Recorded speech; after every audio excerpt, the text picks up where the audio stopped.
दोस्तों, एक शख्स की 4 बीवियाँ थी। वो अपनी चौथी बीवी से बहुत ज़्यादा मोहब्बत करता था, हर वक्त उसको बनाने संवारने में लगा रहता था। और वो अपनी तीसरी बीवी से भी बहुत ज़्यादा मोहब्बत करता था, क्योंकि वो बहुत खूबसूरत थी। जो उसको एक दफ़ा देखता उसका गर्विदा हो जाता। इसीलिए उसको हर वक्त इस चीज़ का खौफ लगा रहता था कि ये किसी और की ना हो जाए, इसलिए वो उसको छुपा छुपा कर रखता था। वो शख्स अपनी दूसरी बीवी से भी मोहब्बत करता था, क्योंकि दूसरी बीवी से इसलिए मोहब्बत करता था कि उसकी दूसरी बीवी उसको उसके मसाइल का हल बताती और उसकी मदद करती थी। लेकिन वो शख्स अपनी पहली बीवी से मोहब्बत नहीं करता था। बदस्तूर पहली बीवी उससे बहुत ज़्यादा मोहब्बत करती थी।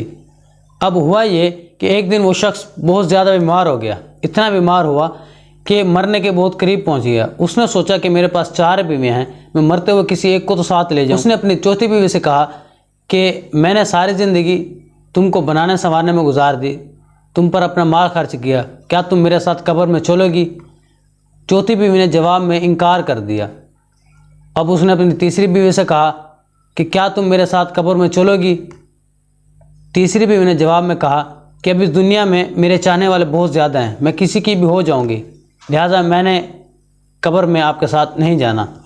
अब ये शख्स अपनी दूसरी बीवी से कहता है कि क्या तुम मेरे साथ चलोगी? दूसरी बीवी ने भी साफ साफ इनकार कर दिया, ये कहकर कि मैं कब्र तक तो आ सकती हूँ, लेकिन उससे आगे नहीं आ सकती। अब ये शख्स बड़ा परेशान हुआ। पीछे से आवाज़ आती है कि मैं तुम्हारे साथ कब्र में जाऊंगी।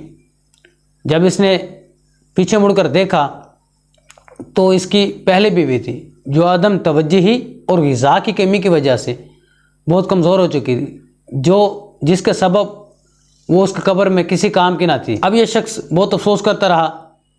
इसने कहा कि अगर मैं ज़िंदगी में इसकी तरफ तवज्जो देता तो ये आज कब्र में मेरी अच्छी रफ़ीक होती। दोस्तों, इस 4 बीवियों की कहानी की वजाहत में चौथी बीवी से मुराद हमारे आज़ा हैं, जिनको बनाने संवारने में लगे रहते हैं, मगर मरने के बाद ये हमारा साथ छोड़ देते हैं। तीसरी बीवी से मुराद हमारा माल, जायदाद, दौलत है, जिसको हम लोगों से सारी ज़िंदगी छुपा छुपा कर रखते हैं कि कहीं किसी को ये पता ना लग जाए कि हमारे पास इतनी रकम है, हमारा इतना बैंक बैलेंस है, हमारे पास इतनी जायदाद है। इसलिए हम लोगों से इसको छुपा छुपा कर रखते हैं। और दूसरी बीवी से मुराद हमारे रिश्तेदार, हमारे अहल व अयाल, हमारे दोस्त वगैरह हैं। ये लोग भी ज़्यादा से ज़्यादा हमारी कब्र तक आ जाएंगे, उससे आगे ये नहीं आएंगे। पहली बीवी से मुराद हमारे अमाल हैं, जो कब्र में भी हमारे साथ जाएंगे। हज़ूर अलैहिस्सलातु वस्सलाम की हदीस मुबारक है कि इंसान के साथ कब्र तक 3 चीज़ें जाती हैं, जिनमें एक चीज़ उधर रह जाती है, 2 चीज़ें वापस आ जाती हैं। जो 3 चीज़ें उधर साथ जाती हैं कब्र तक, वो इंसान के आमाल, अहल व अयाल और दौलत है। इनमें 2 चीज़ें वापसी आ जाती हैं, जिनमें इंसान की दौलत और उसके अहल व अयाल वापस आ जाते हैं, और उसके अमाल इंसान के कब्र में रह जाते हैं। आज हमने दुनिया की तरफ तवज्जो करके अपने कब्र के हकीकी दोस्त को खो दिया है। आए आज से इस चीज़ का अहद करें कि हम अपनी दुनिया को बनाने के साथ साथ अपनी आखिरत को भी संवारने की कोशिश करेंगे। इस चीज़ का अहद करें कि आज से हमने अपनी आखिरत की तरफ तवज्जो देनी है। जहां हमने दूसरे काम भी करने हैं, अपनी ज़िंदगी को संवारना है, अपनी दुनिया को बेहतर बनाना है, वहाँ पर हमने अपनी आखिरत को भी बेहतर बनाने के लिए कुछ ना कुछ करना है। ये स्टार्ट हमने लेना है।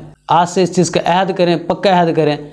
जैसे हम दुनिया में कोई काम करते हैं कामयाब होने के लिए, कोई भी काम करते हैं, अदरवाइज़ हम कोई बिज़नेस करते हैं, कोई कारोबार करते हैं, किसी चीज़ का भी, हम ये पक्का अहद करते हैं कि हमने इस काम में कामयाब होना है, नाकाम नहीं होना। ऐसे ही अपनी ज़िंदगी को बेहतर बनाने के लिए हम लोग दिनों रात काम करते हैं, और क्या ये अच्छा हो कि हम अपनी आखिरत को बेहतर करने के लिए दुनिया के साथ साथ उसके तरफ भी तवज्जो दें।